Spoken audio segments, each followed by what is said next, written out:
Selamat kembali ke kumpulan umum online daerah Mantano untuk malam keempat. Bagi memulakan kebaktian kita pada malam ini, saya senang menjemput Anda semua untuk bernyanyi bersama saya melalui lagu LPMI 199 Tuhan Batu Karang Kita.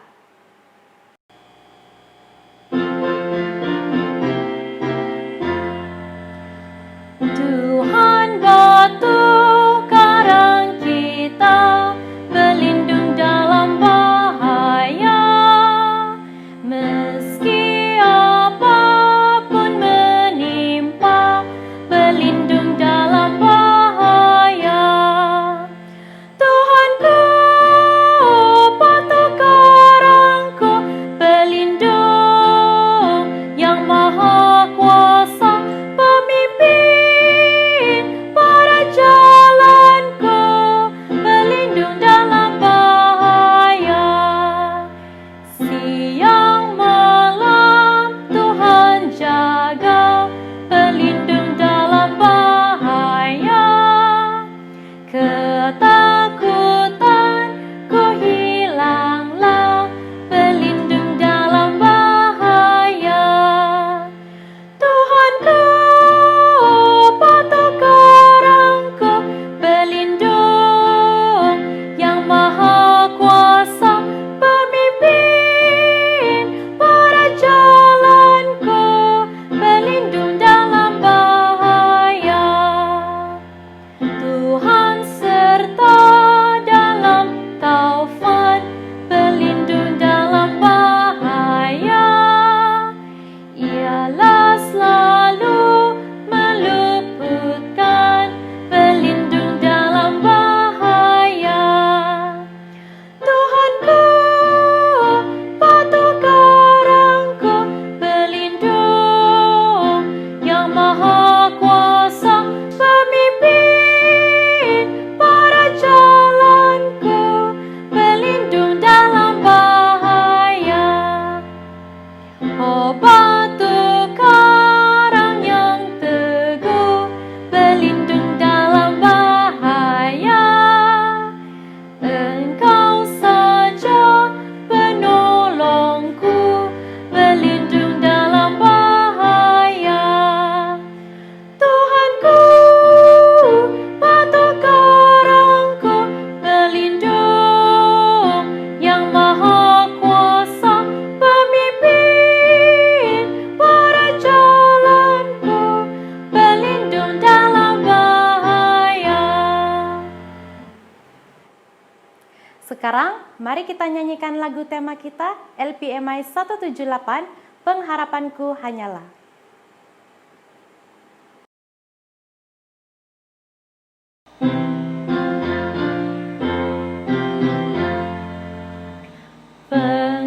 Pengharapanku hanyalah Tuhan Yesus dan kasih-Nya, darah-Nya sudah tercurah, itulah tanda kudrat-Nya. Pengharapanku hanyalah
Pada masa ini, saya menjemput sahabat saya untuk melayangkan doa pembuka.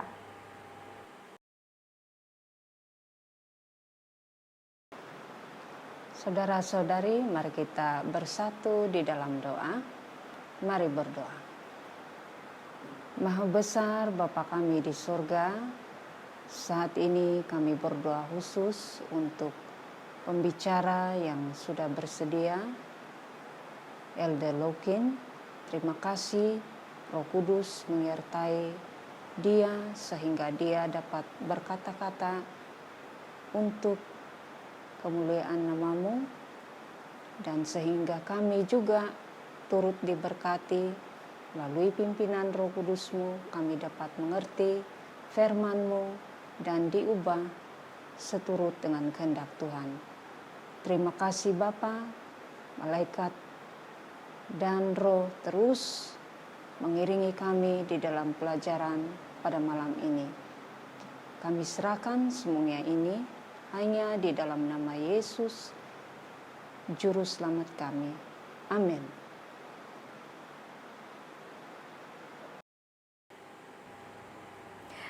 Sekarang, mari kita dengarkan info kesehatan daripada Puan Sarina. Hai semua, kita sudah mendengar tips awet muda mengenai air, buah dan sayur, dan cahaya matahari. Hari ini saya senang berkongsikan tips yang keempat, yaitu ketawa. Ketawa adalah reaksi fisikal pada manusia yang biasanya terdiri daripada kontraksi diafragma yang berirama dan sering terdengar dari sistem pernapasan yang paling sering terjadi dalam bentuk hihi atau haha. Ini adalah tindak balas terhadap rangsangan, luaran atau dalaman tertentu. Seorang yang optimistik membolehkan dia senyum walaupun keadaan tidak sebaik yang kita pikir. Senyuman atau ketawa adalah satu obat yang mujarab. Seperti yang ada ditulis di Amsal 17 ayat 22 ialah, hati yang gembira adalah obat yang manjur. Ketawa membuat paru-paru kita bersenam, merangsang sistem peredaran darah, menambah penyerapan oksigen di paru-paru. Seperti orang yang berjogeng, yaitu kadar jantung, pernapasan, dan sistem peredaran darah bertambah laju. Kadar nadi dan tekanan darah berkurang. Manakala otot-otot tulang akan menjadi rileks. Kesan endorfin adalah melegakan dan menenangkan minda. Endorfin melegakan kesakitan, lebih berkesan daripada morfin. Endorfin meningkatkan mood. Endorfin meningkatkan aktiviti sistem imunisasi. Kita boleh ketawa dan gembira selalu karena kita tahu Tuhan sentiasa menolong kita. Kajian menunjukkan adalah tidak mungkin seseorang selalu dapat ketawa dan gembira.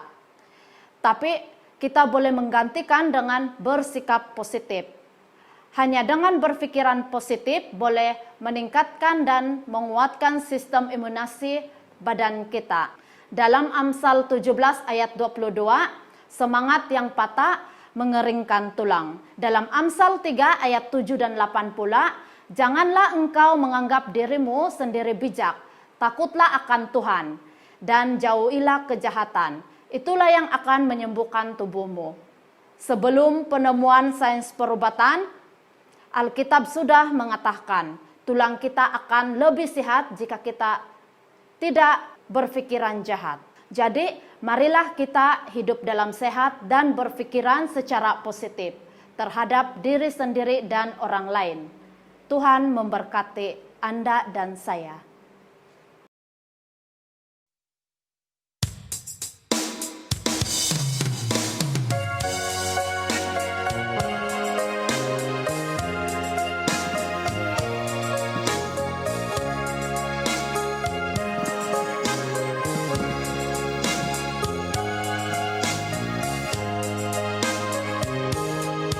Hidup ini adalah kesempatan.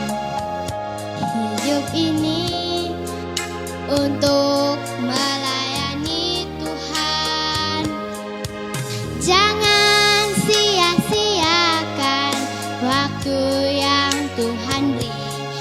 hidup ini sudah jadi berkat.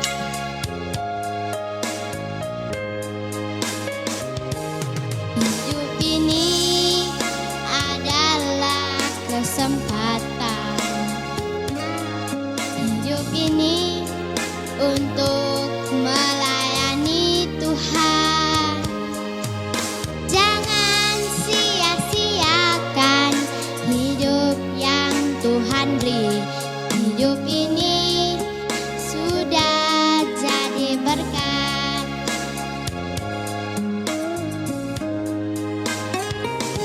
Oh Tuhan, pakailah hidupku selagi aku masih kuat. Bila saatnya nanti ku tak berdaya lagi, hidup ini sudah jadi berkat.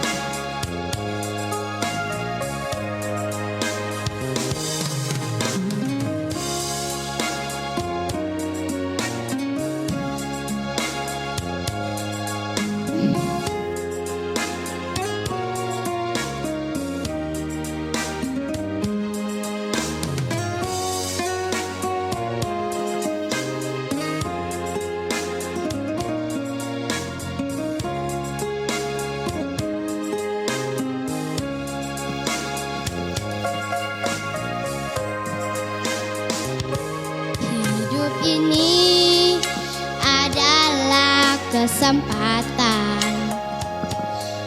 Hidup ini untuk melayani Tuhan.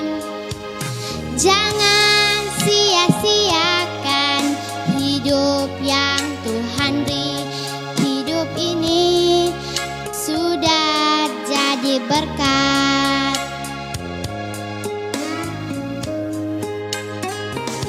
Oh Tuhan, pakailah hidupku selagi aku masih kuat. Bila saatnya nanti ku tak berdaya lagi, hidup ini sudah jadi berkat. Lah saatnya nanti ku tak berdaya lagi, hidup ini sudah jadi berkat.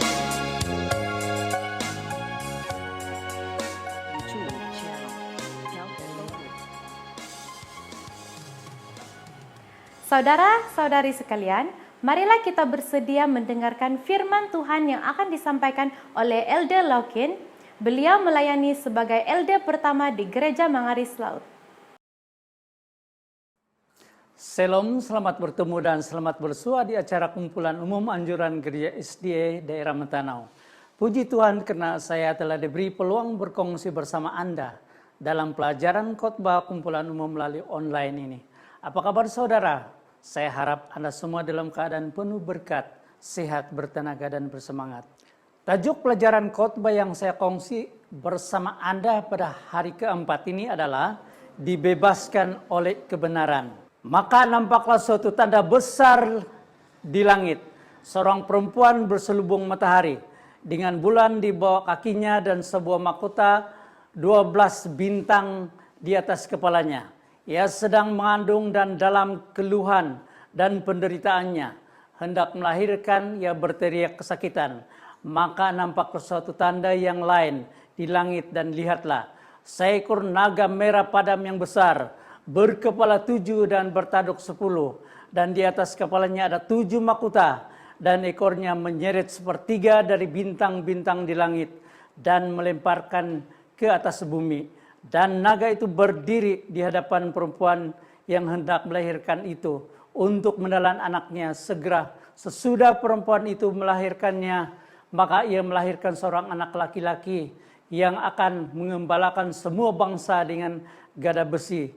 Tiba-tiba anaknya itu dirampas dan dibawa lari kepada Allah dan taktanya.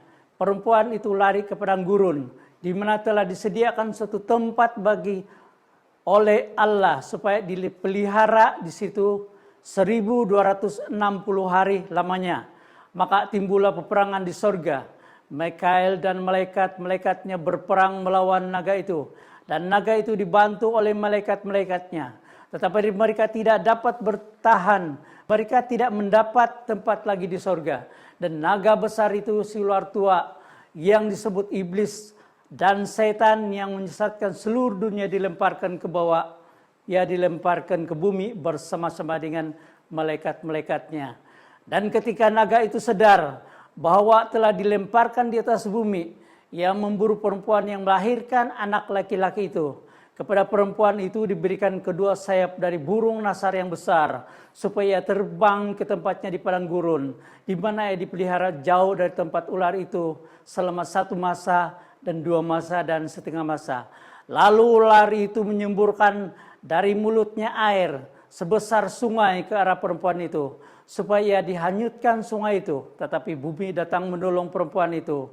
Ia membuka mulutnya dan menelan sungai yang disemburkan naga itu dari mulutnya. Maka marahlah naga itu kepada perempuan itu, lalu memerangi keturunannya yang lain, yang menuruti hukum-hukum Allah dan memiliki kesaksian Yesus. Ada 3 lambang utama dalam Wahyu pasal 12. Yang pertama, naga merah yang besar, yang bermaksud setan atau iblis. Yang kedua, wanita berselubung matahari bermaksud jemaat Allah yang benar.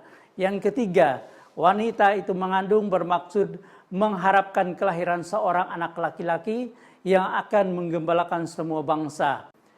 Yesus mengungkapkan tanda pengenal jemaat miliknya di dunia ini. Bagaimana caranya?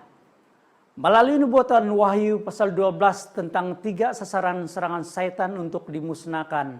Sasaran pertama untuk dimusnahkan oleh setan ialah Yesus Kristus.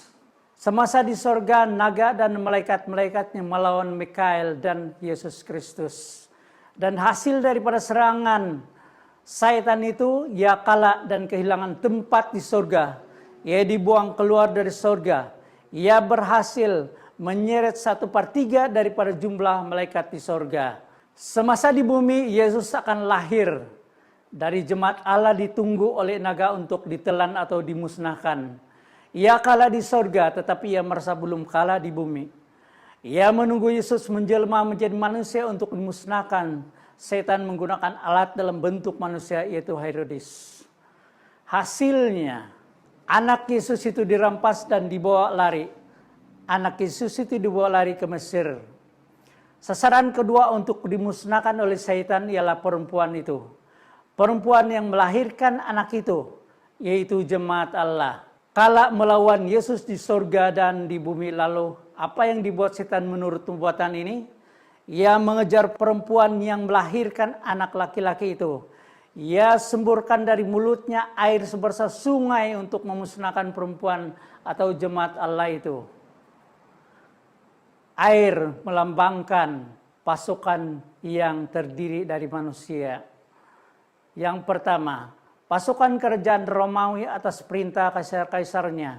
Dalam catatan sejarah, ribuan orang Kristen menjadi mati syahid, dijadikan makanan singa, dijadikan obor menaringi malam di Taman Nero, dipancung dan lain-lain. Yang kedua, pasukan Inquisisi Gereja Abad Pertengahan. Dalam catatan sejarah, pasukan Inquisisi Gereja info tentang Inquisisi membuat para pelajar sejarah panik.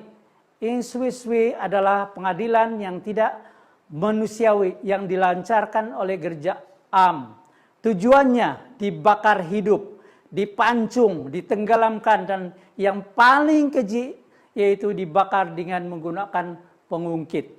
Dan seterusnya yang ketiga, pasukan Muslim abad ke-7 dan ke-8. Apakah Allah membiarkan jemaatnya dijadikan sasaran setan terus-menerus? Tidak. Allah sentiasa membela manusia. Kepada perempuan itu diberikan sayap burung nasar supaya terbang ke padang gurun selama 1, 2, dan setengah masa. 3,5 masa ini bermaksud 1260 tahun, yaitu bermula dari 538 sebelum Masehi hingga 1798 sebelum Masehi. Bumi datang menolong perempuan atau jemaat itu. Bagaimana bumi menolong? Ada dua cara yang luar biasa. Yang pertama, sejarah mencatat peristiwa abad pertengahan di Eropa, di balik gunung-gunung yang tinggi, di gua-gua, di pergunungan Alpen, di lembah-lembah dan hutan-hutan. Siapakah mereka? Antara lain orang-orang Waldensia. Yang kedua, sejarah mencatat tentang ditemukan dunia baru pada abad ke-15. Itu adalah benua Amerika. Tertekan di Eropa, jemaat Allah yang benar ini lari ke benua Amerika untuk kebebasan beragama. Ini adalah fakta sejarah. Sasaran ketiga untuk dimusnahkan oleh setan ialah generasi terakhir. Generasi terakhir perempuan atau jemaat itu. Maka marahlah naga itu kepada perempuan itu, tetapi ia tidak berhasil memusnahkannya. Lalu pergi memerangi keturunannya yang lain yang menurut hukum Allah dan memiliki kesaksian Yesus. Keturunan yang lain di dalam bahasa Yunani ton laipontou spermatos autis, maksudnya yaitu generasi terakhir dari perempuan itu. Siapakah mereka? Yang pertama, generasi yang di ujung sejarah manusia, generasi yang mendekati kiamat dunia, generasi pada tahap terakhir sejarah dunia. Ya berarti generasi sekarang, karena kita lah yang sekarang hidup pada tahap terakhir sejarah dunia ini menurut nubuatan Daniel pasal 2. Apakah ciri-ciri dari generasi terakhir jemaat Allah yang benar menurut nubuatan ini? Yang pertama, yang menurut hukum-hukum Allah.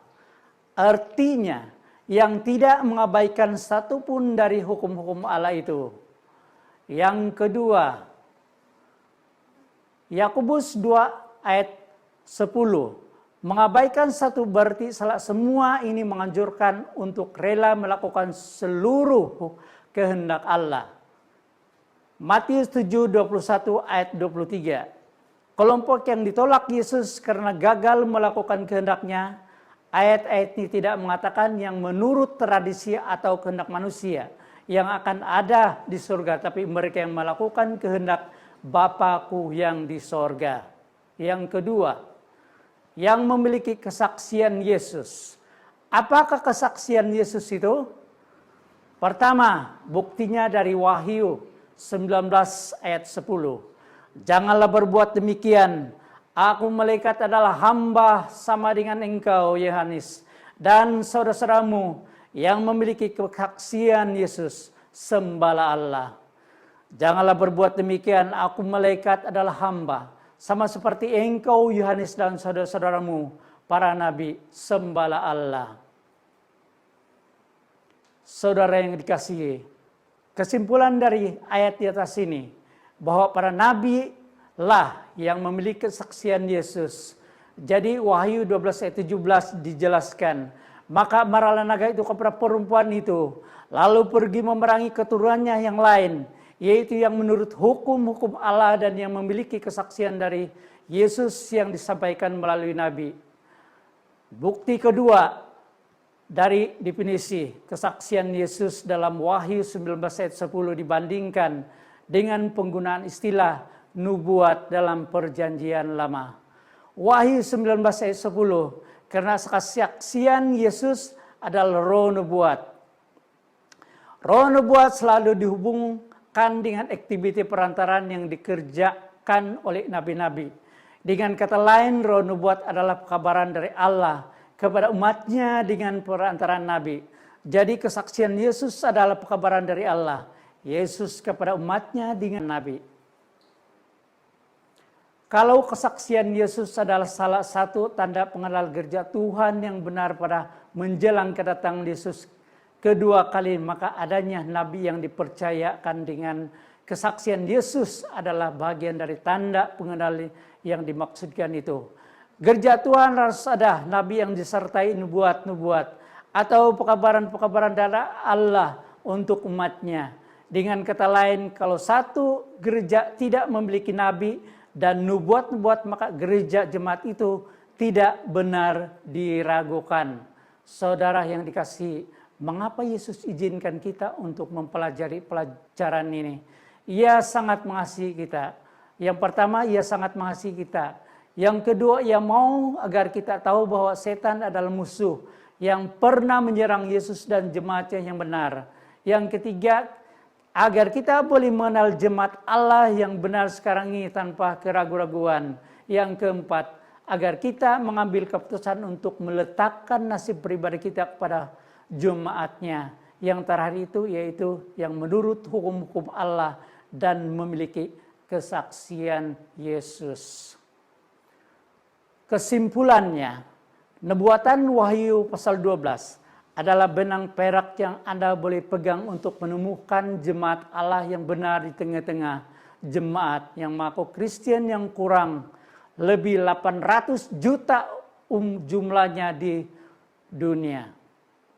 Nah, saudara yang dikasihi, berapa di antara saudara-saudara yang mau meletakkan nasib pribadi Anda pada jemaat nubuatan ini?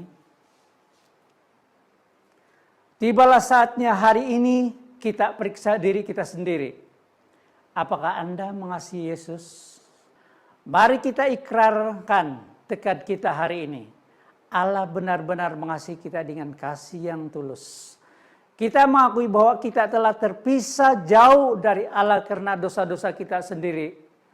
Kita menerima dan menghargai kerelaan Yesus menempuh peristiwa berdarah untuk mengembalikan kita kepada Allah. Kita menerima Yesus sebagai juru selamat pribadi dan bertekad untuk akrab dengannya. Kita akan berusaha menyenangkan hati Yesus. Kita akan berusaha memenangkan orang lain kepada Yesus. Kita akan menyucikan sabatnya dan kita akan mempercayakan diri kita kepada gerejanya. Ya, Yesuslah juru selamat kita. Kita serahkan diri kita. Karena Yesus telah diserahkan dirinya bagi kita. Saudara yang dikasihi dalam nama Tuhan Yesus, mulai sekarang kita hidup bagi Yesus. Sampai di sini saja pelajaran khotbah kali ini. Tuhan memberkati. Amin. Mari kita sama-sama tunduk kepala dan kita berdoa.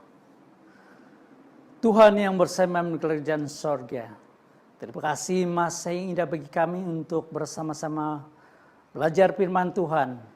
Kiranya Engkau terus memimpin dan memberkati kami. Kiranya semua firman-firman yang telah disampaikan sebentar tadi akan memberikan kekuatan di dalam iman dan kepercayaan kepada kami, kepada Tuhan. Begitu juga dengan semua yang telah mendengarkannya. Kiranya Engkau terus memberkati, supaya apa saja firman-firman yang telah disampaikan memberikan berkat hidup kepada mereka. Biarlah firman itu akan memberikan iman yang bertumbuh, iman kebenaran yang bertumbuh bagi setiap anggota-anggota yang telah mendengarkan di dalam pelajaran dan firman Tuhan yang telah disampaikan. Terima kasih Tuhan karena Engkau bersama dengan kami. Dan terima kasih juga Engkau telah memberkati setiap kami dan juga para pendengar yang di luar sana. Terima kasih karena Engkau telah mendengar dan kami percaya bahwa Tuhan menjawab doa ini sesuai dengan kehendak-Mu. Sebab semua ini kami minta diserahkan di dalam Tuhan yang telah menjadi juru selamat kami semua. Amin.